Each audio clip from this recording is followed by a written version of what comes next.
This is Ray, and this is the Bearded Men of Real Estate Show. Thanks for joining us. I am joined by Dan. Say hi, Dan. Hi, Dan. There you go. We are the Bearded Men of Real Estate. I'm a real estate agent here in Arkansas. Dan is in LA. That's right. You have somebody else joining you? You were just waving. Yeah, Jacob just walked in. Say hi, Jacob. Oh, there you go.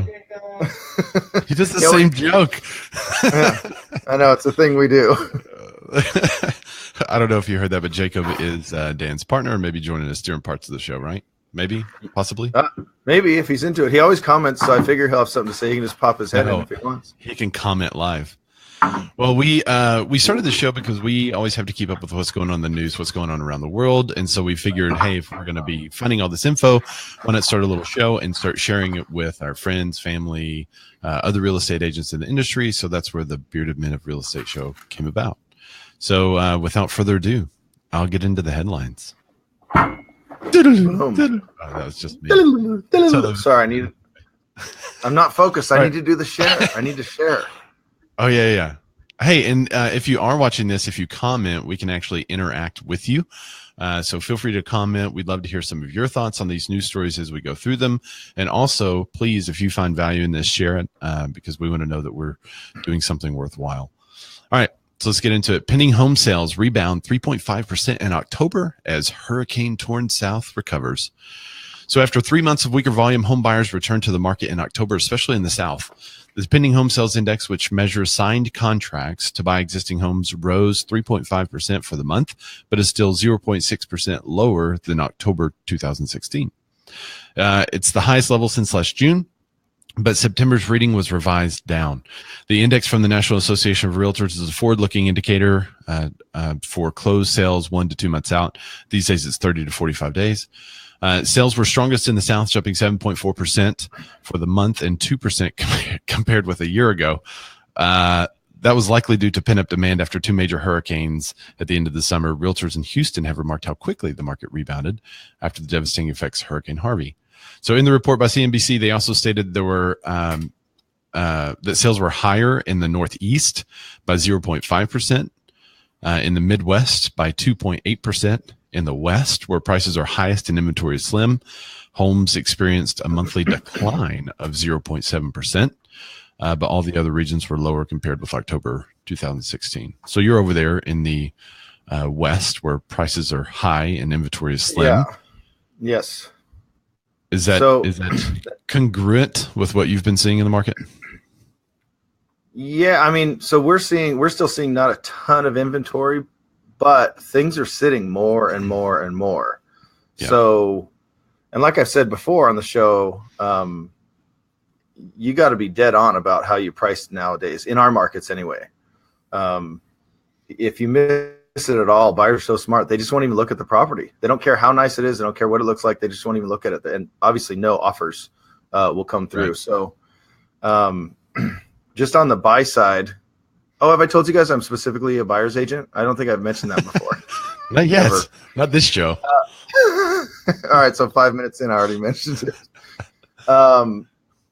I'm seeing less and less competition. So if I always say that you're going to have to compete, even though like when I just opened escrow on, we still had, there was 2 other offers we had to compete with over the summer. That same property probably would have gotten 7 or 8, maybe 9 offers. So, I'm seeing a lot of down arrows when I look through everyone's searches and all the different areas. I'm seeing a lot of prices being dropped. So a lot of listings, and that's not really a forecast or looking back. That's just what's happening right now. I'm seeing a lot of prices that have been missed and a lot of high days on markets.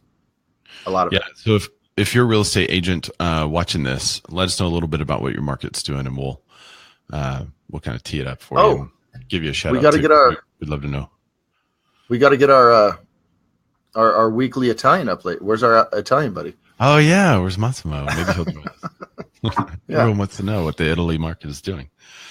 We do. I think it's so rad that the South is. 7.4% for the month, and for the month, that's a big jump. That's recovery straight up. I love that. Yeah. So, and part of my question, I know a lot of it has to do with Houston. I'd really love to see some more localized numbers because the South, it was a huge swath from Texas to Florida And so, what's the difference in the Florida and Texas numbers? What's the difference in some of those other unaffected areas where they just the same? So it'd be interesting. Okay. All right, man, you're up. It's me. Average new home price tops $400K for the first time ever. Inman reports.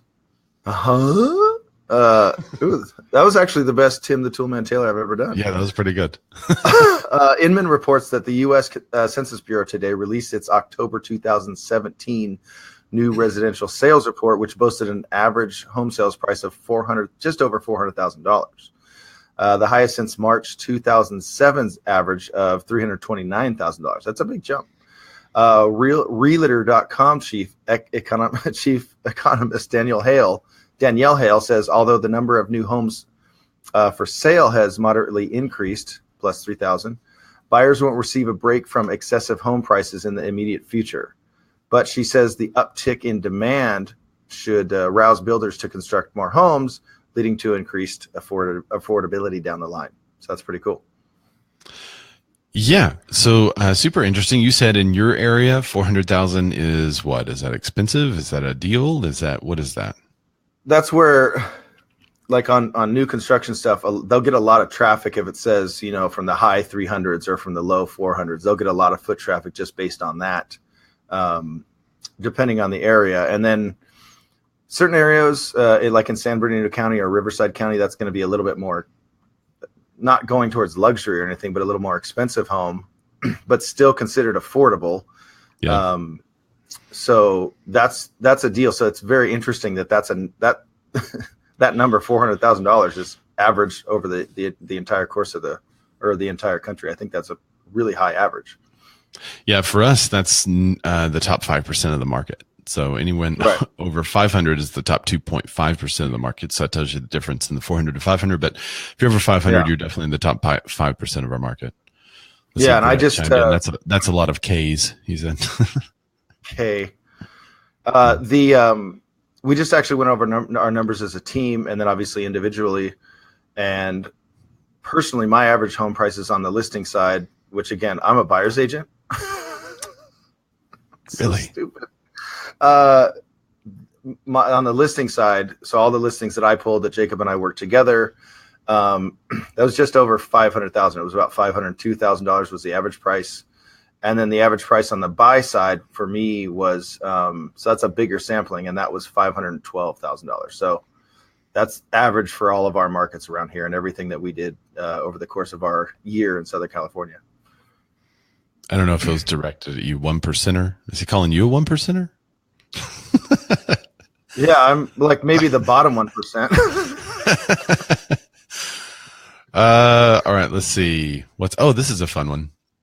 Now you can pay your rent in Bitcoin. So Rentalations was co-founded in Chicago by Ryan Kuhn. It's an online property management platform that helps landlords vet potential clients and look after their properties, plus enables tenants to pay their rent and request maintenance work. The company, which operates all across the U.S., was established in April 2012, not long after Kuhn started to take interest in Bitcoin. This is a quote from him. My co-founder, Lawrence Genklau, and I watched the value of Bitcoin spiked earlier this year and have been watching it in recent regulatory issues. It's become obvious that digital currencies will play a role in the economy for a long, long time. He went on to say that Rentalations decided to add Bitcoin as a payment method for tenants because the team believes it will continue growing in popularity, become more widely accepted currency. As more and more people become comfortable with currency, we expect individuals to want to use it to pay for things that they need, including rent. So if a landlord is using our, this is another quote by them, if a landlord is using our system, we'll deposit the funds directly into the landlord's bank account. If that landlord is not on our site yet, we will mail him or her a check, which is pretty old school, which is what he said too. Yeah.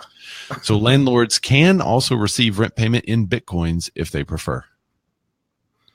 Aren't these, aren't these markets a little more volatile as far as how much they go up and down? And because they're so new? Yeah. It could drop. I think earlier this year it dropped like 40%. Right. However, now it's last I checked yesterday, it was 11,000 or 12,000. Yeah. So per coin, and so that's super high. Right. It's really interesting. It's the whole thing's based on math. and Ooh. there's just a finite number of these based on.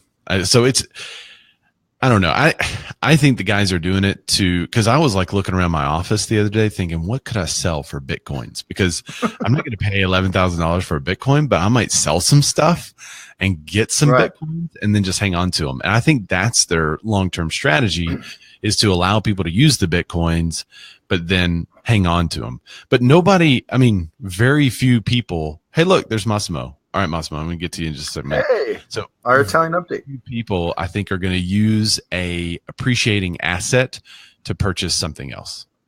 So, like, nobody carries around little bags of gold, right? Right. And so I don't know. Once this becomes an actual currency, it will level off.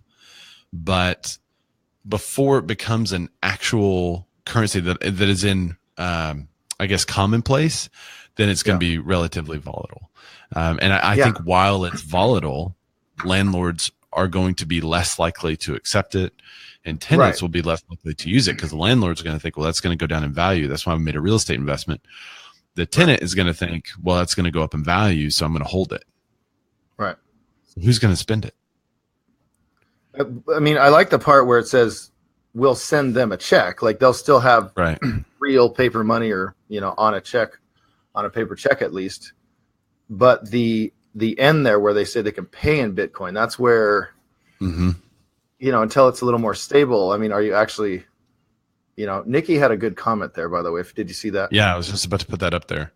Yeah, she says the company takes the Bitcoin and then sends the landlords cash. Yes, basically that's what they're doing. So they become the exchange at the exchange rate. There are fees involved in that. There's like a 3% fee here, and there's different fees involved in them doing this for them. Probably added on to the regular management fee, but it's still a pretty good. It's still a pretty good deal if Bitcoin continues to increase and you're sitting there just cashing Bitcoins every month. But then that means that the person has to come up with Bitcoins every month, and that's going to get more expensive for them. So it's just, I don't know. And then she said, you don't have to buy a whole Bitcoin. Right. It's true. You could buy. So I would assume too, I would assume that if this becomes more widely used, it'll become a little more stable and a little less scary for people to do, you know. And there you go, Christine. She wants to connect with you. Y'all are kind of in similar areas, but she offered you. This is the first offer I've ever seen for a Bitcoin referral. There you go. Wow. Okay. That's something now. So she has Bitcoins. She has them, and then I'll send you a referral fee. She'll pay me in Bitcoin. Yeah. So would you accept it? So let's say that happened. Christine's cool. Would you accept a Bitcoin payment? Even the whole, are you really? I mean, the whole thing could go up like 40% tomorrow. Sure. Yeah. That's because there was we were talking off air. I guess that sounds so professional. There was just tons of posts yesterday about this and that and it going up and where it started and it's still going up, so I would definitely be down to talk about that, and I'd be more excited to hear about the actual referral and who I get to help, but the Bitcoin, that'd be fun too. Well, there were a couple of guys on MSNBC yesterday watching the markets, and they both anticipated that the value would be around $1 million per coin in the future. And so it would all be percentages of the coin and pieces. I don't know what Bitcoin pieces are called, but I think that's what Nikki was saying. You don't have to buy the whole coin. You get to buy a Bitcoin. It's like $1. Right. It's like $1 has pennies too, right? Yeah. So a Bitcoin is the whole, and then you get to buy whatever they're bit pennies, I guess. All right. You want to move on to the next one? Yeah. Because there's more stuff around. We can come back to this one. These are just the headlines. What were we talking about with Massimo? There, he says in Italy, the average commission rate is 6% on the whole deal, but buyers pay 3%. So they have a pay commission. Market awareness and skills are quite low. So there's our industry news from Italy. Sounds like if you have a great skill, he'd love to welcome you. Yeah, his ears must have been burning. He heard us talking about it and jumped on. I love it. I love it. All right, next. If you own a cheaper house, you're in the money. Ooh, what a clickbaity type of headline that one is. nationally, home prices jumped 6.2% in September compared with September 2016, accelerating from the annual gains in previous months, according to the S&P Case-Shiller Index, as reported by CNBC. I think that's how they say that. CNBC. CNBC. That's a joke from a movie. If you've ever seen it, whatever, you guys will know. Prices have now recovered nearly 46% from the trough of the housing crash back in early 2012 and are nearly 6% higher than the peak of prices in 2006. During the recession, builders dropped production by more than half their normal pace, and they still have not recovered fully. Lower-priced homes went into foreclosure at a rapid clip, and millions of them were bought by investors who turned some of them into rentals. In fact, there are 5 million more single-family rental homes today than there were before the crash. The vast majority of these are entry-level homes that used to be part of the owner-occupant housing stock. As a result of the shortage, home prices are rising much faster on the low end than on the high end, where there is more supply. So I think that could also just be because of affordability. It could be because of the affordability, but the affordability attracts the investors who buy the single family homes and turns it into rentals. Right. So on the strictly supply side, I thought that piece, I've never seen that. I've seen stories like this before, but I've never seen that piece of data in the article. So in fact, there are 5 million more single family rental homes today than there were before the crash. That says that during the crash, there were a lot of investors who bought up the single family market that are still currently holding it, able to rent those out. So, I mean, two things. If you're in the industry watching this, it may be a really great time for all of your single family investors to now cash out on that investment. They've been holding it for about 10 years. They've got great equity built in there from another tenant. It looks like the prices are near their peak. If prices are near the peak as an investor, you tend to want to cash out. Also, we know that interest rates are probably going to go up. So it would be great, safe play, I think, for an investor to cash out on some of those investments. Then that would also put more money back into the market. And then they talked about, as a result, the home builders are probably going to build more homes, add to the supply, which would then lower the pressure on that lower third of the market, which is increasing the prices.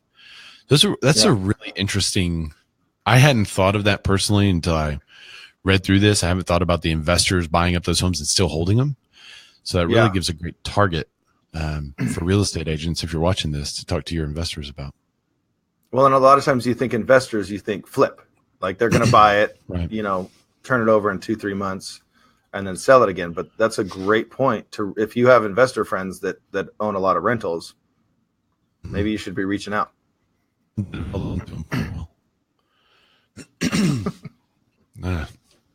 are you laughing? That went super Darth Vader for some reason in my headphones. Well, my voice was a little scratchy. There's Jake. Isn't Jacob in the same room as you? All right, look at this. This is what he says. Literally, he's right there. He says, cash out and do what with the proceeds and the profit?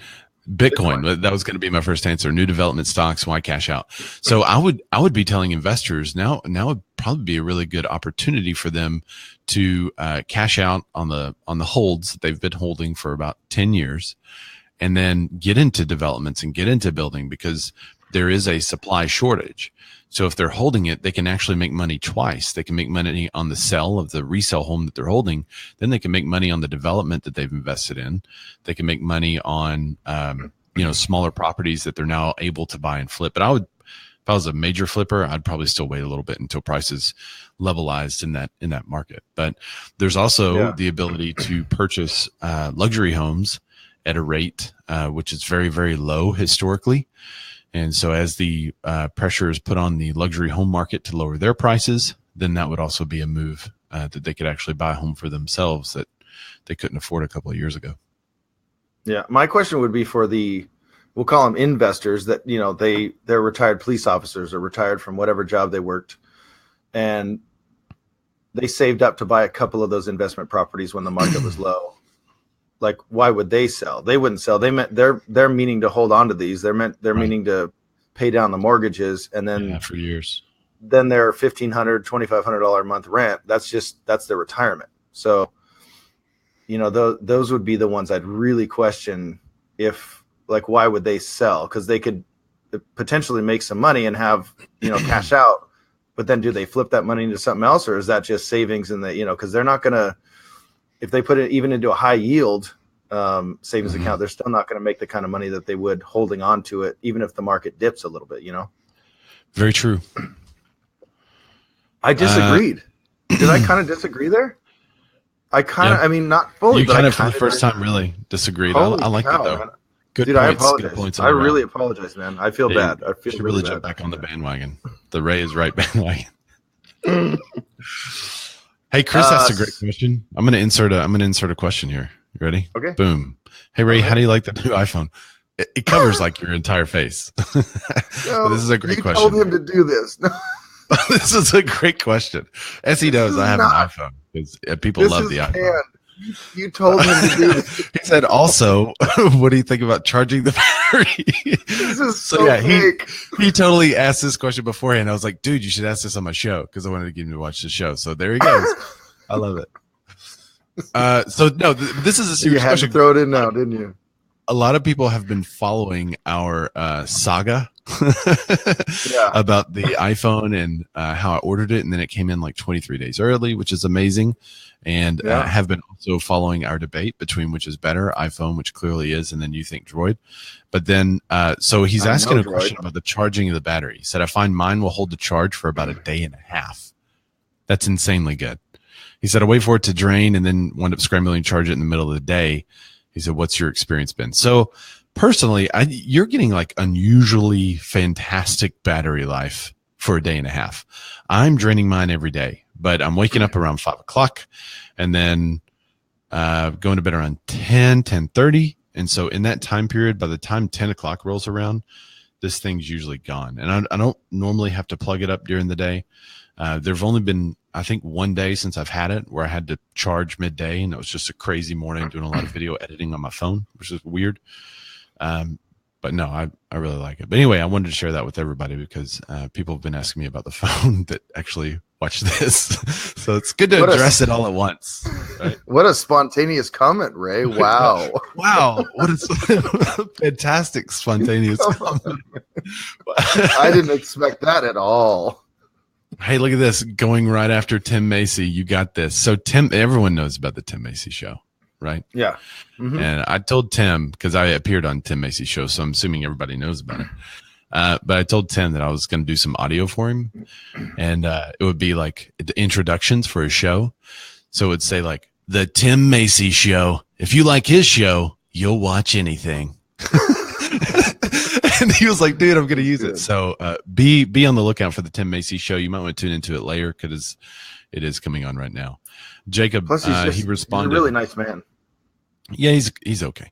Yeah, he said, Jacob said, if you own tons of homes and trust in the market, no bubble, create a REIT. That's a great idea too. With a percentage of the credit available, best of both worlds, because then you keep the homes and the collateral. Yeah, that's true too.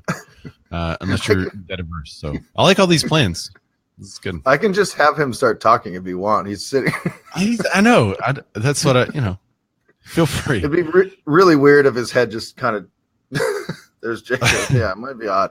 It's best if he types. Let's see. Oh, I'm up. Okay. Sorry, I was delaying. Speaking of home builders, home builder confidence hits an 8-month high in November. So another CNBC report says that monthly reading of home builder sentiment rose 2 points in November to 70, according to the National Association of Home Builders. This comes after rising 4 points in October. Anything above 50 is considered a positive sentiment. November's reading is the highest since March of this year and the second highest on record since the before the recession. The index stood at 63 in November of 2016. Demand for housing is increasing at a consistent pace, driven by job and economic growth, rising homeownership rates, and limited housing inventory, said NAHB chief economist Robert Dietz. With the economic fundamentals in place, we should see continued upward movement in single-family housing market as we close out 2017. I don't want new homes. There's too many houses in California already. You think there's too many new homes in California at developments? Huh? You think there's too many developments in California?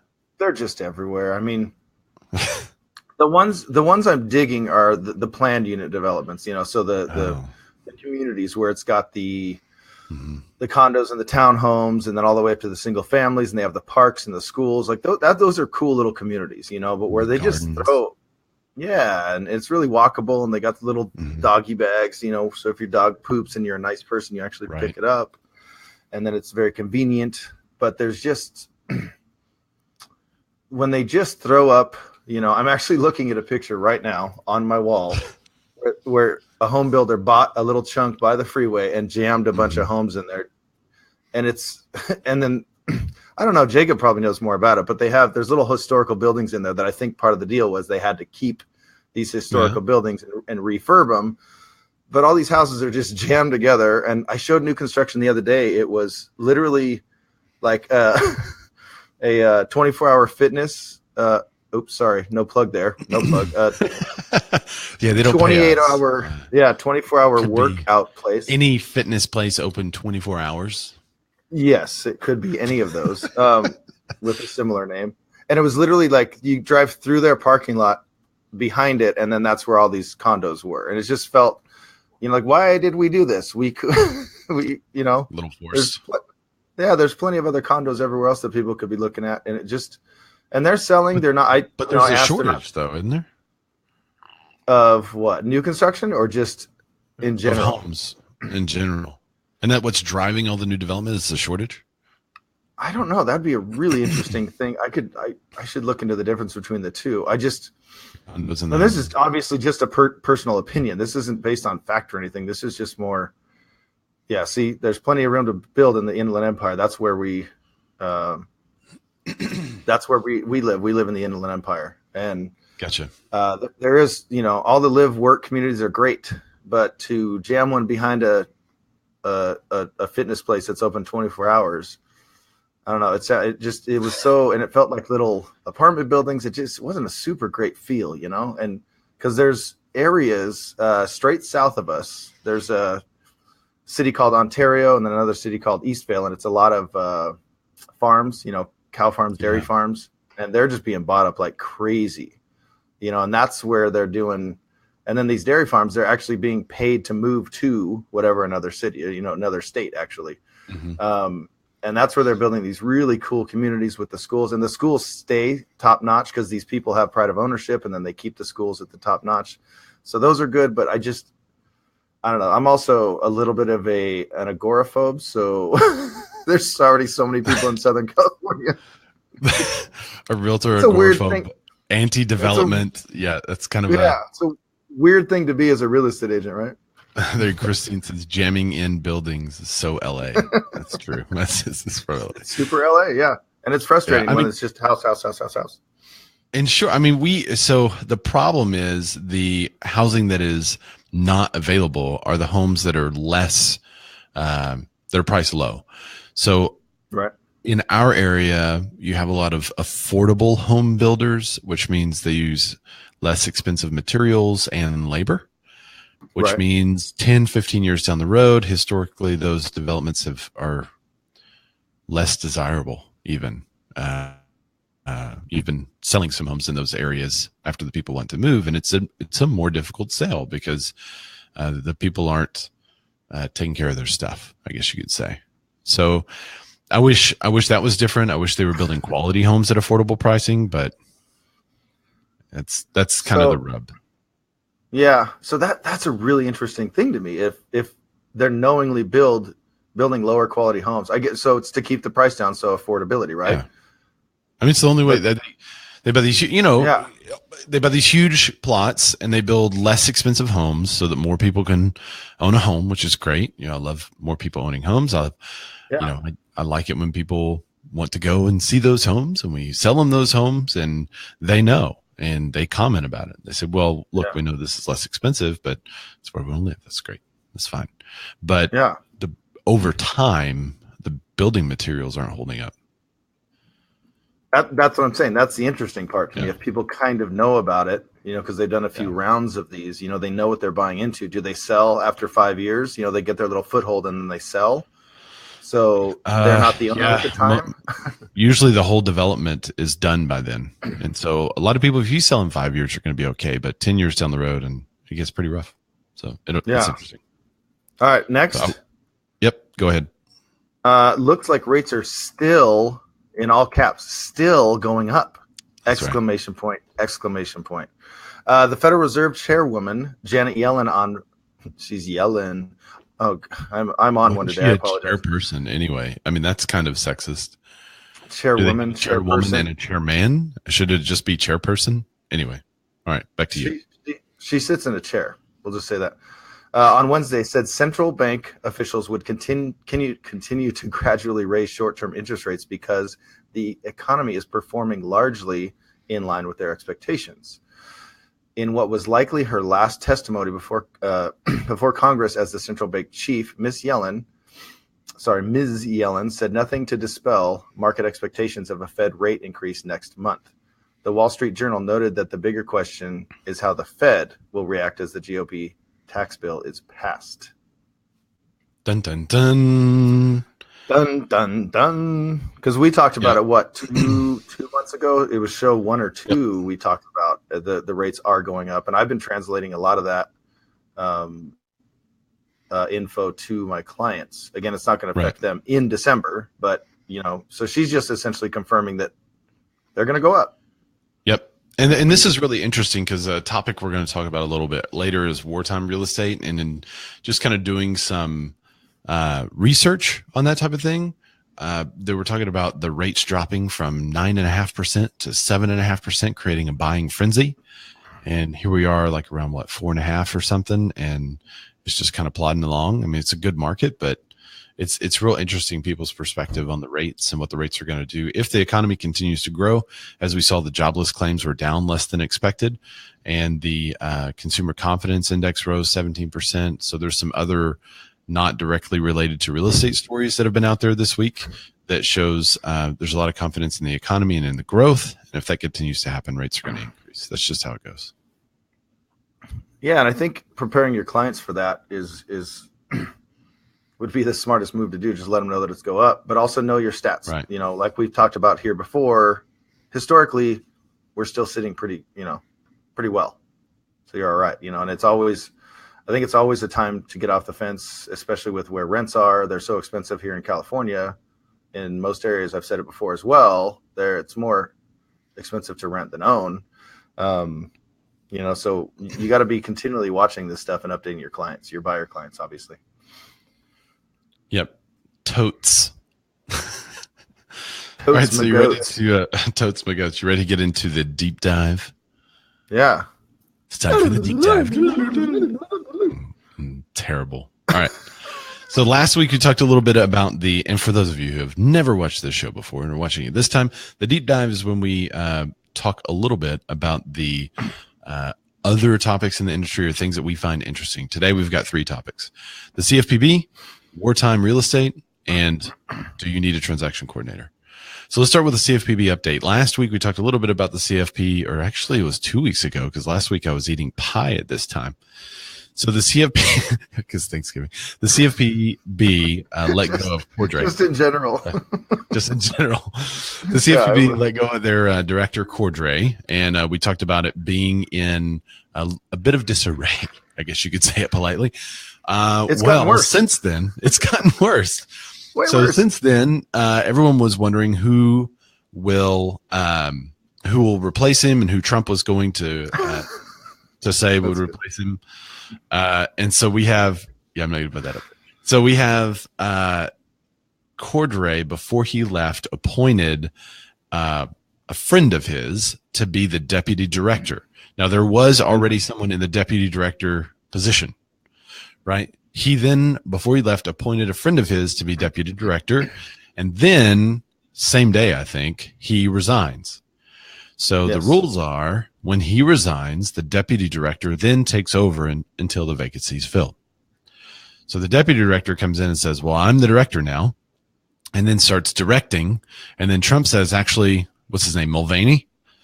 I think that's his name. Trump comes in and says, actually, Mulvaney is now the new director. So then the lady that was appointed deputy director that then became a temporary director sues, saying that she is the rightful director. That was thrown out of court the first time around. She sued the appointment. Yeah. Of Mulvaney, yes. I mean, right. She sued. Yeah. Who do you sue for? I mean, is that just suing the government, I guess? Anyway. Yeah, you sued. So that's our current status. Currently, there are 2 directors there. And there was a lady in the organization. I think she sits on the board of the organization, CFPB. She sent an email to everyone in the organization saying Mulvaney's the director, do what he says. So that's the update that we talked about last week. Dan, I don't know if you have anything to add on that. I mean, like I said, we kind of talked about it before the show a little bit, but wanted to save the content for the show. The underlying thing here is that it's just in disarray. It's just all over the place. And this is a thing that's supposed to kind of restore confidence in people, and it's in super disarray. And the other thing that's kind of sad is that it's been turned into a partisan issue, that this is a left or a right issue, when it's not. They're here to protect and help confidence rise for for consumers. And now it's been turned into this thing that it shouldn't really have been.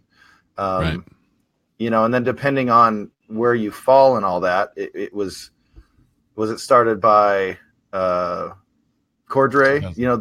the politicization, or was it started by the appointment from our president? But again, it shouldn't be a partisan issue. And then the other really big thing is that essentially this agency is not going to function properly until this lawsuit is handled. It's just not. I mean, there's one lady saying, no, I run it. And then the other guy saying, no, I run it. Oh, and come get some donuts. Literally. Yeah, that was funny. The new director, Mulvaney, tweeted some donuts, picture of some donuts, asking everybody to come have some donuts. It's funny. Yeah. So I don't think there's much to add on that. I just wanted to update because it was something we talked about 2 weeks ago, and there had been some developments in that. So basically, still follow the rules, people, because that's going to come back and haunt you if you don't. Politicization. Politicization. I think Jacob typed that out for me so I could. There you go. That one, yeah. Dude, the bottom line is the CFPB is not functioning properly at all. That's the update. It's gotten worse. Yep. There you go. All right. So let's talk about wartime real estate. Dan, I'm going to let you lead off on this one. I know I didn't put in the notes, but it was something that you brought to my attention. Is that we might go to war with someone, maybe? Well, it was more of a North Korea, fired off another missile. So, and it seems like, I know, whatever. They've always been firing off missiles, but they were few and far between, and they were like, they would, they fly like 40 feet and then they explode, no big deal, whatever. But now it seems like it's been happening more and more. So I started seeing stories about, and I mean, it literally happened when we were sitting here at our meeting on Tuesday morning with the SWODEC group. Sorry, a little plug there. And it was like, how is this going to affect, consumer confidence? Is this going to turn into like, if we are going to war, or I know that's very clickbaity, but if we are going to have to start defending ourselves on our homeland, are people going to start buying or selling, or, what's that going to do to confidence? And is it going to freak people out? Because now it seems like these missiles are being fired off quite often. So that's kind of where it started. On the missile thing itself, there's 4 things that Korea has always had to have before they were, I guess you could say, dangerous. Okay. Right. The first thing that they needed was the ability to explode a nuke. Okay. They figured that out. The second thing they needed was the ability to build a long-range missile. They finally figured that out. The third thing they needed was the ability to build a nuke small enough to fit on a long-range missile. They finally figured that out. The fourth and final thing that they needed to figure out is coordinating the long-range missile with the tiny nuke and then being able to shoot that with an expected result. Up until this point, they haven't been able to do that. The recent reports suggest that maybe they have. And that's why they are far more dangerous today than they were for 8 years ago. So the Yeah, question yeah. for us is not about how many people are in danger. You know, that's too easy, right? Right, You know? right. The question for us is what's going to happen to housing. Right. So, That's but where we were hoping we get some feedback. right. So, and I did quite a bit of research on this actually. And one of the things one of the things I discovered was that it's just good that one of us does research. It's really good that one of us does. I didn't want to put words in your mouth. If you're like, no, that's not true at all.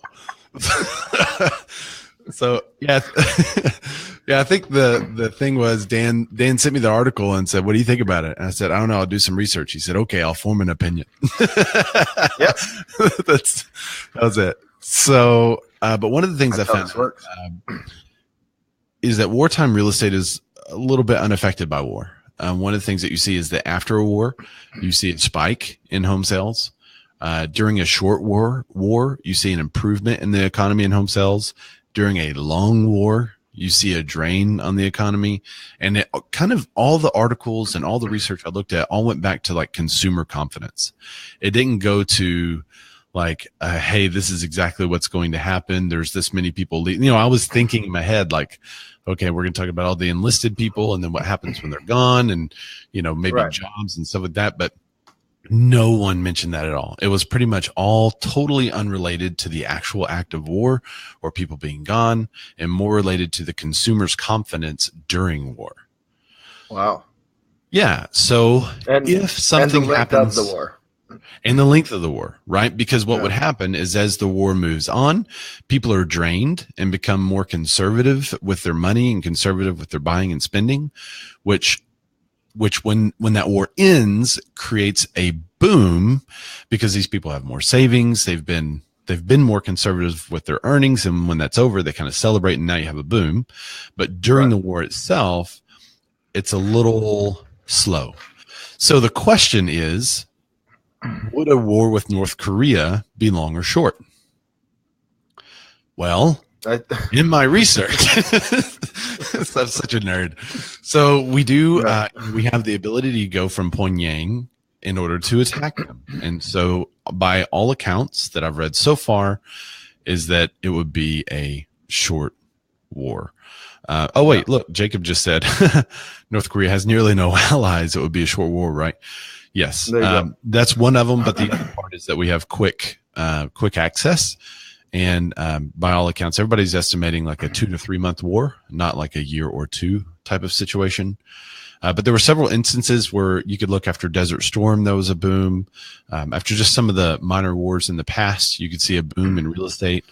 When those were over, it all kind of went back to consumer confidence. There's the old economic term, guns and butter. When more money is spent on guns, less money is spent on the economy and butter. So when more money is spent on defense, there's less money available for that. That's not even that accurate anymore because of the different in how we're fighting and the different expenditures that we've had. And so we've been gearing up for war since Trump became president, I think. Well, I think it would be pretty simple as far as, why would the consumer confidence go up if we win a war? We're, we won. We're America. We took down the big bad guy, which has been looming over us for a long time. So that would be simple to put, the little big bad guy. Yeah, the tiny little big bad guy. I'm gonna go buy some stuff. I feel good. I'm gonna go buy some stuff. I've been saving and putting all my money under a mattress for 6 months or however long, 3 months, however long the war would hypothetically go. And now I'm super pumped. Let's go buy a new big screen TV. Yes. Yeah. That's in short exactly what is happening and what people do. So it was real interesting study. It's something that I think as agents we should all just kind of know of. I don't think it's anything that's going to be terrible, but it's just something that we kind of all need to monitor. Our clients may ask us, hey, what if we go to war? How's that going to affect things? It may increase some rates in the future if it's a long war due to deficit spending and things like that. So it's just something, but like I said, I think it's going to be a relatively short war. Yeah. By the way, who talks about wartime real estate? We do. We do. We do. We're America. tackling the tough. Yeah, we're tackling the tough topics. Tough topics that no one wants to touch. All right, So let's good. talk transaction coordinator. All right, this one. So this one came up. This is actually a few weeks ago. We've been trying to get it onto the docket for our show, but we just have other content that kind of pushes it out. But it came to. I just assumed that, geez, most real estate agents use a transaction coordinator, but it came from, I think most of us around our markets do. I think it's just a no-brainer, but it came to my attention when the discussion went more to our national, our friends across the nation. Right. And they were asking, and the question was posed to me because I do. Ray has, you have admin and transaction coordinator, or vice versa? Yeah, right now we're in the process of the search. So we've had two. Currently we have one. Yeah. So it was very interesting to me that people don't, because the whole thing, one of the main things in real estate is leverage, right? You have to leverage yourself. So, and for me, I hate paperwork. I absolutely hate it. I detest it. Oh, Ray put in his pick of the week. There you go. There it is. It always shows up in the last few minutes. For me, I just hate it. So I wanted to get to know the contract really well. So I went to a lot of classes and things, but for me, it was a no-brainer. I don't know how much it is in your markets, but when I first started, it was $300 or $350, and standard around here is $350 or $400 per transaction. But to me, that's a no-brainer to have someone who knows the transaction as well as I do. Now, they're not there to negotiate. They're not there to dictate what goes on these contracts or these documents, but they're there to keep it all together and keep time frames together. So it's a no-brainer. If you're not using it, it's a cost where if you would be bogged down opening a transaction, or you would be bogged down, getting those contingencies removed, or getting, any sort of normal paperwork stuff, if you would be bogged down doing these things, $300 to keep you out in the field, or marketing on Facebook, or whatever you're good at, it's an absolute no-brainer. And I thought it was interesting too, because Ray is and some of our friends are in the process of saying, why would it help me, and how do I choose one, which I think is really interesting. Yeah, and those are all great points. I'm going to disagree with you a little bit because there are some people that don't need one, I would say. In our market, so about $150 to $200 per transaction, if you're on a transaction basis, is a good transaction coordinator. We've had one full time now for a year and a half. He just joined the police force, so we were in the middle of a search for a new one. I think we have one, but there were a couple of things that I looked at in my real estate career 3-4 years ago to determine if I needed a transaction coordinator or not. The number 36 was given to me, and they said you could do 36 to 40 transactions by yourself per year and be pretty fine. You'd be busy, but you'd be pretty fine if you just did that by yourself. Once you get to about 36 transactions, which is 3 a month, then in order to continue to grow, it would be worth it to hire somebody. And they suggest then probably hiring someone full time, right? Once you get to a full-time transaction coordinator, then you could start doing other jobs too, like a marketing coordinator, and you start putting those off. But it's usually once you hit a certain level. I would say those are kind of the numbers to watch. If they say it takes about 15 hours per transaction to walk a transaction from contract to close, given everything, like even scheduling inspections and things like that, every single part of the transaction, every piece of communication, every look and read on a document, all those things have to be done. Are you opening a beer? It's not a beer. It's an energy drink. Well, you had your beer show too. Don't you do a beer thing? We gotta talk about that sometime on this. Your beer theft. Oh, yeah. I just assumed. We actually, not to detract, but we actually have an event coming up, so we should talk about that either. Yeah, it's in late January. Yeah, so we should definitely talk about that. That'll be a fun thing, like for a future show, kind of like this, a deep dive into it, right? Yeah, I'd be totally down. So I would make a couple of other suggestions for the first transaction coordinator. You need to tell them up front that you are that you're a mess, and that part of their job will be to help you organize all that. So the first full-time transaction coordinator I had, we would make checklists together. Like I didn't have it all together. I was too busy. And so he would basically come into my office and I would say, here's everything we need to do with this file. And he would write it down and he would convert it to a checklist. And then the next file we'd get, I'd say, here's everything we need to do with this one. And he would look at the previous checklist and say, what about this? What about this? And he was figuring it out as we went. So now, a year and a half later, we have all these nice checklists and stuff like that. So the next transaction coordinator I have doesn't have to manage as much chaos, but is more of a process driven person. So somebody that sticks to the process no matter what, knows how to manage the process and manage people through and in the process. So our second transaction coordinator is going to be able to be much faster, but he's way different. He's a different person. He's a different disc profile. And so we're looking for someone that's very high CSI on the disc profile, very low D. We got somebody that's a little bit high I, a little bit high S, or a little bit high C. No, that was right. High I, high S, and moderate C. And that kind of fit our profile perfectly. So we have a couple of comments coming through. Let's see. Free beer. There's the hashtag free beer. All right. So everybody look up hashtag free beer and be ready for a future show. Jackie Soto says, hello. Hey, Jackie, what's going on? And then Tim says, would love to take a look at those checklists. We'll see. I'll see about maybe publishing them somewhere. I basically use Trello, which I know I've used as a pick of the week before to manage our checklist, and to we apply like a checklist template to that contract and to that client. And then we just follow that contract checklist. And so then when I'm out in the field and I want to know, hey, did we ever get this thing done? Then I would look at it and see.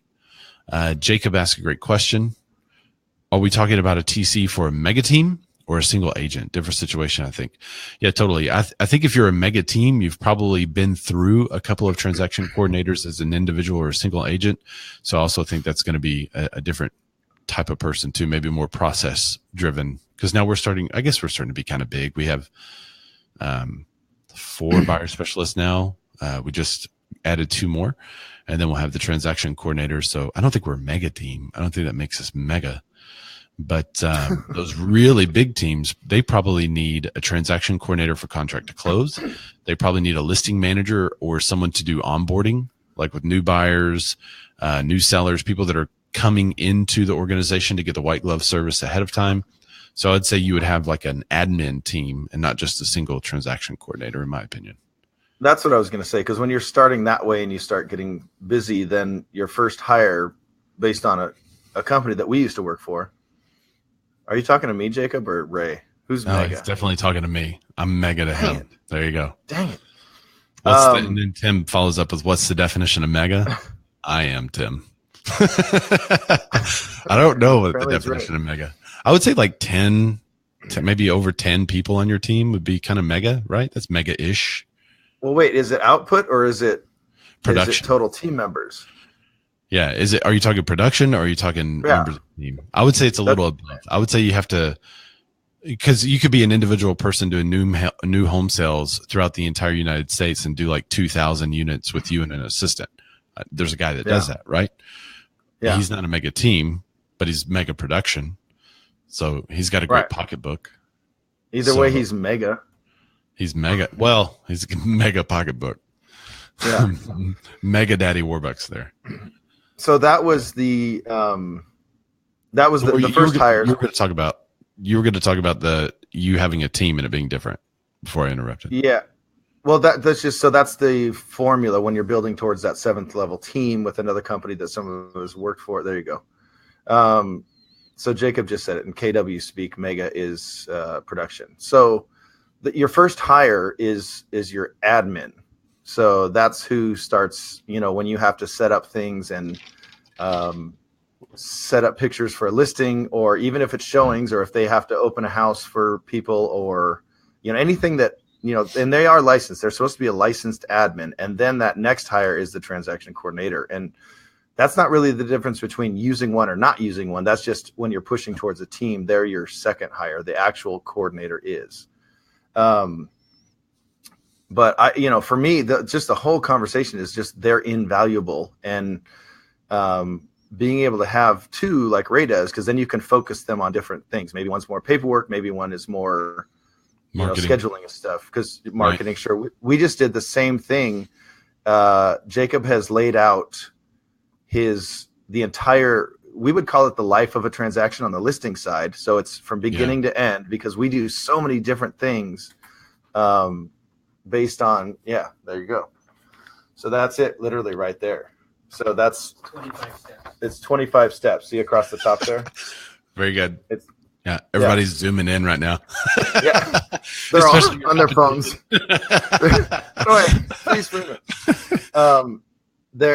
that's the checklist for the listing side. Then I'm doing one specifically for buyers, which I already have a time frame that's in my buyer's consult, but it doesn't have things like, final walkthrough. That's always got to be within 5 days here in California of closing. And then even stuff through the end, like buy closing gift. That's always just in my head. Oh, we closed. I got to go get a closing gift, or we're about to close, whatever the case is. So I think that's going to be amazing to have these, because our transaction coordinators will, and by the way, I say our, notice that I say our transaction coordinators. Jacob commented earlier, we have an internal war. It's the war of the Jennifers.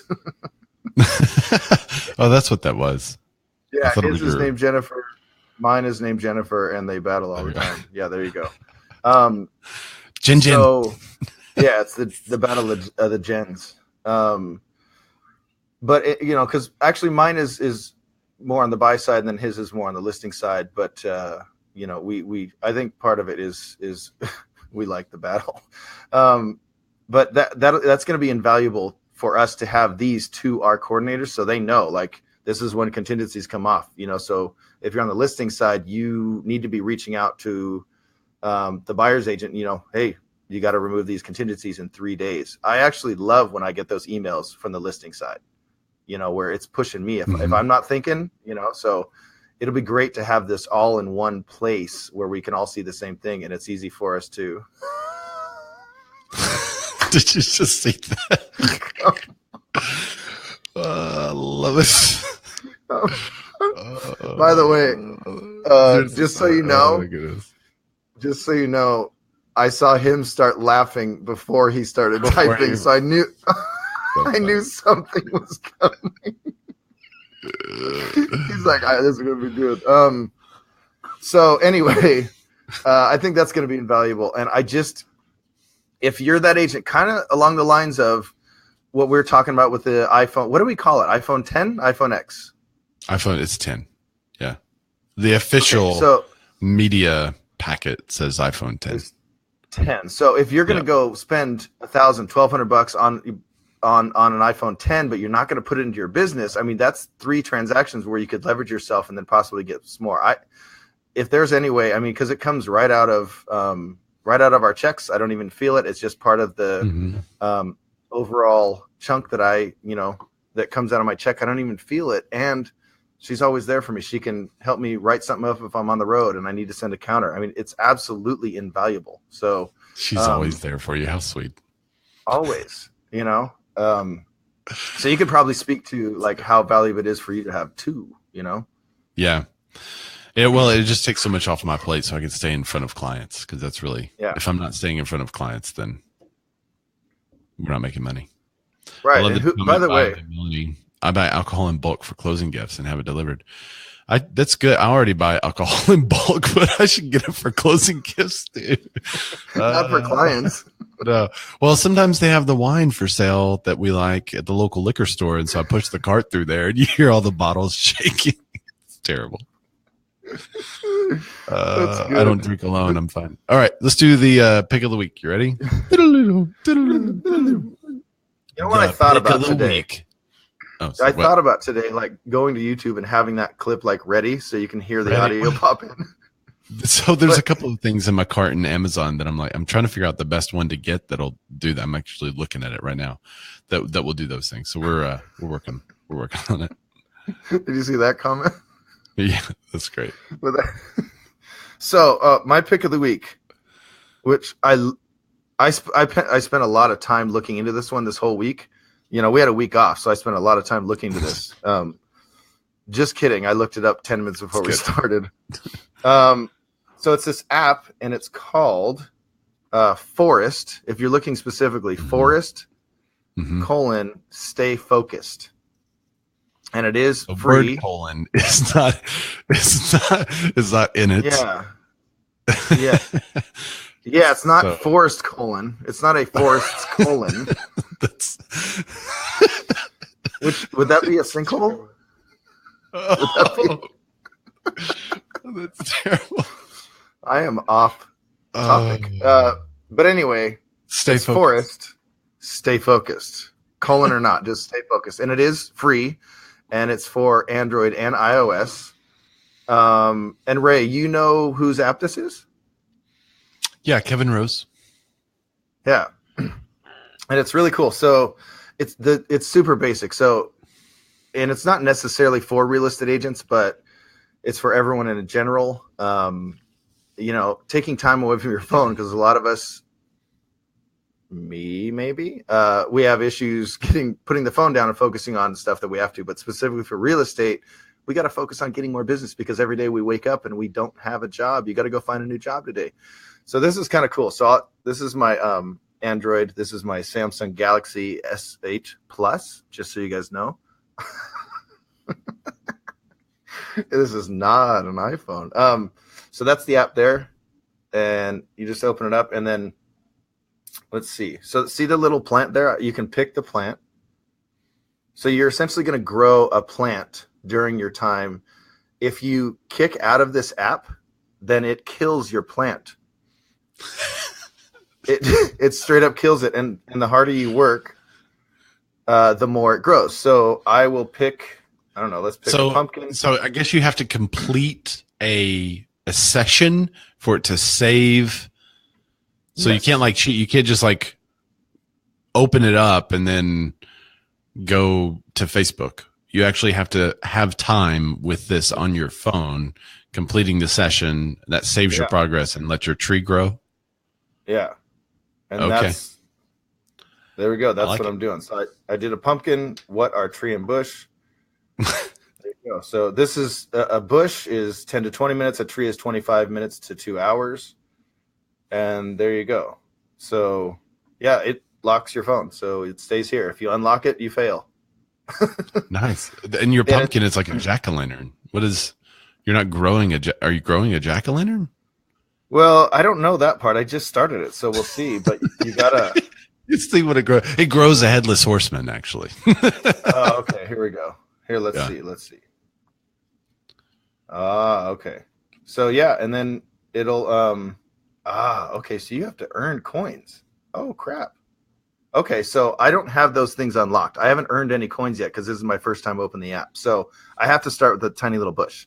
So look at it'll say down here. See where it says plant. So plant, and then there you go. Can you do a session? What's it? Can you like turn it up? Does it play like soft tunes or whatnot? Yeah, I don't know what it does. Let's see here. All right, I'll put up Elizabeth's comment. Sweet Samsung, glad there's someone with up-to-date technology on the show. Terrible. That's really good. That's really good. All right. At least she's watching the show. Oh, wow. Okay. This is a whole thing. So it asks you for do not disturb permissions. There we go. Oh, wow. It's a whole thing. So yeah, so I'm going to just try to. We're all watching you. Look at this app. Oh, here we go. Sorry. Well, it's the same thing as when you're trying to figure out your new phone, talking about that it does face recognition. All right, just let me plan it. All right, there we go. All right, so you want me to do my pick of the week while you grow your tree? Oh, so 20 minutes. I did 20 minutes. So that's the little, see the little, what do you call those? The little vine that's been planted, and it's going to grow over the next 20 minutes. Yeah. What's it say? Stop. It says stop something. It says stop fubbing. Go back to work. So it knows that I'm holding my phone and that I'm not. Yeah. So, all right. I'm not touching my phone. So, Ray, what's your pick of the week? I'll see what this thing does. Interesting. Okay. Yeah. So my pick of the week, a lot of you know that we are remodeling a house. And with Black Friday last week, we had a bunch of stuff in our carts and all these different services. And we were planned to look at all the deals that we have and see which one we're saving the most money with. So I will report back to you the good and the bad and the ugly of an app and website called Who's, Houzz. Now, I think they pronounce it House or House. House. So, yeah, House. But it's, Houzz. So basically what it is I think it started out like an idea book, almost like Pinterest, but then they more quickly integrated the ability to do shopping and the ability to purchase things through it. And so we put a whole bunch of stuff in our shopping cart, and on, I guess it was Cyber Monday, there were a whole ton of deals. And so they had 40% off, 50% off, 20% off. And I thought, wow, this is pretty good, right? We're getting some great deals. We ordered several things that they're on their way, should be here Friday. And then I got a notification today. And the notification was, these items in your order have been canceled because they are no longer in stock. So some of our most favorite fixtures aren't going to show up. And however, they supposedly should be available January 15th. All that being said, that was the only downside of using House was that we added some stuff to our cart that they said was in stock. We placed the order as quick as possible, and then it was no longer in stock. So we're trying to figure out that part. Hopefully we can order it before January 15th. But I didn't know there was that side. As I was ordering, I found a button, and this is why I'm picking it for the show, because if you are a realtor or you're in the industry, so maybe you're a designer, architect, builder, anyone in a trade industry related to housing, you could sign up as a trade member for $0, and you see trade prices, which are as good as the Black Friday deals and specials, because some of those that weren't on special, we looked at, and it was still 20 to 40% off. And you get 3% back. I don't know if that's a credit or if it'll be a discount or if that'll be cash. But in total, those are some huge savings. And so we now everything that has a trade price, there's like a little blue thing that says trade price beside it, and we could check it and we could get an even better deal. So I like it. We price checked them against Amazon, eBay, basically anywhere you go to get a deal, Wayfair, some of those Lowe's, Home Depot, and by far, I saw you post about that stuff. Yeah, it had the best rates by far. Yeah, I posted. I was asking people, where do you get some rad fixtures? And she just hid right behind you. That was amazing. She walked in and then like eased down. Right there. She disappeared. So anyway, I posted on Facebook, anyone know some places to get some sweet fixtures, and I visited everyone's idea was great. I visited those. I found fixtures I liked on some of those websites because they were featuring them. I would go back to House and find them on House, and they were always cheaper. That's what I was going to ask you. Is that what you're doing? You're taking it back to House? Yep.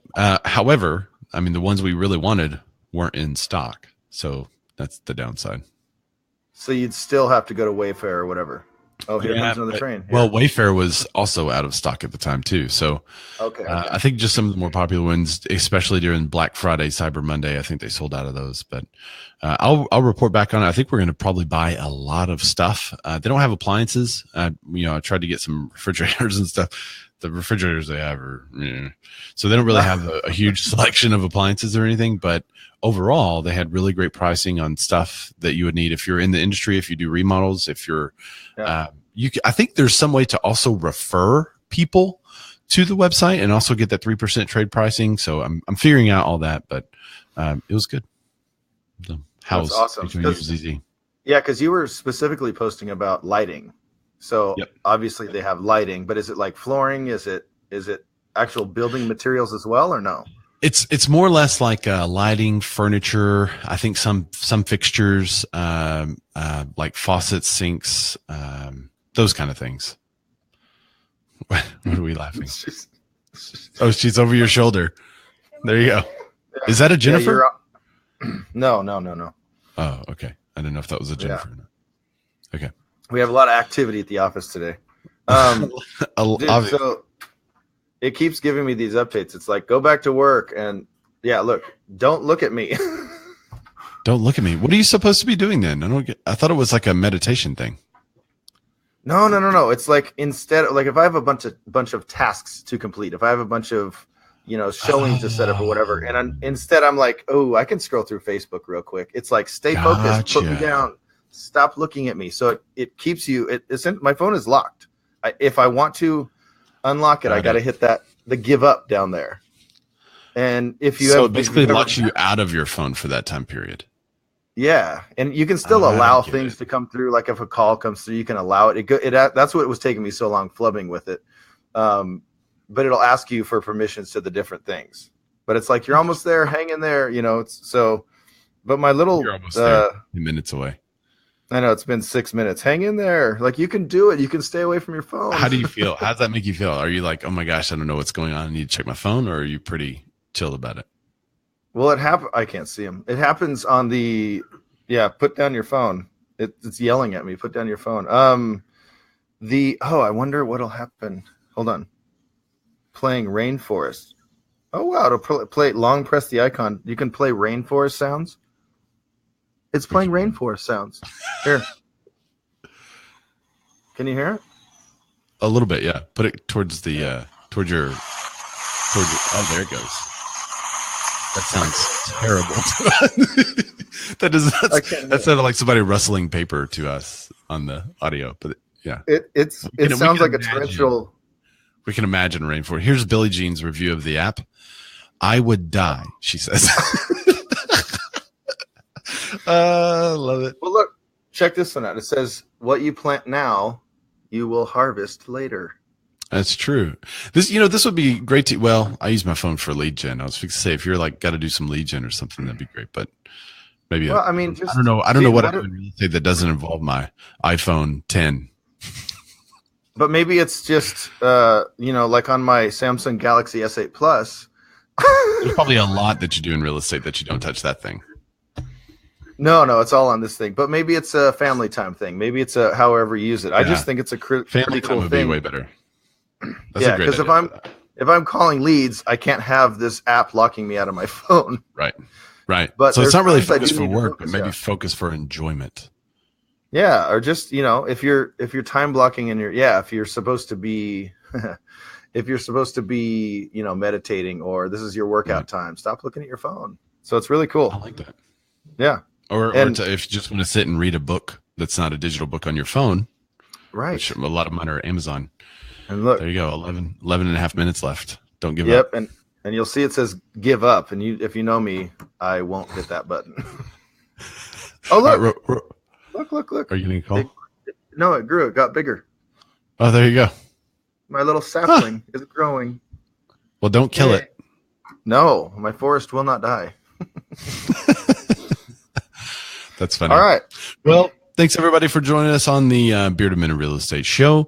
If you guys throughout the week find any headlines or any apps that you want to exhaustive review of live, feel free to post them. We'll take a look at that, especially any news stories. We find a lot of news on CNBC, Wall Street Journal, all that stuff. But if you guys know some news outlets we should check, I'd love to hear it. Love to hear some individual stories, topics that you want us to deep dive into. Any questions you have. Obviously, we're going to be talking in the future about the events and things that Dan does with his team there in LA. And I almost said LA, but I guess kind of. Yeah. You're in IE. It's easy. Really. It's the IE is where we are, but we work LA, so it's just easy for people to know Southern California is the net that we work. Yeah. Hashtag that's so Cali.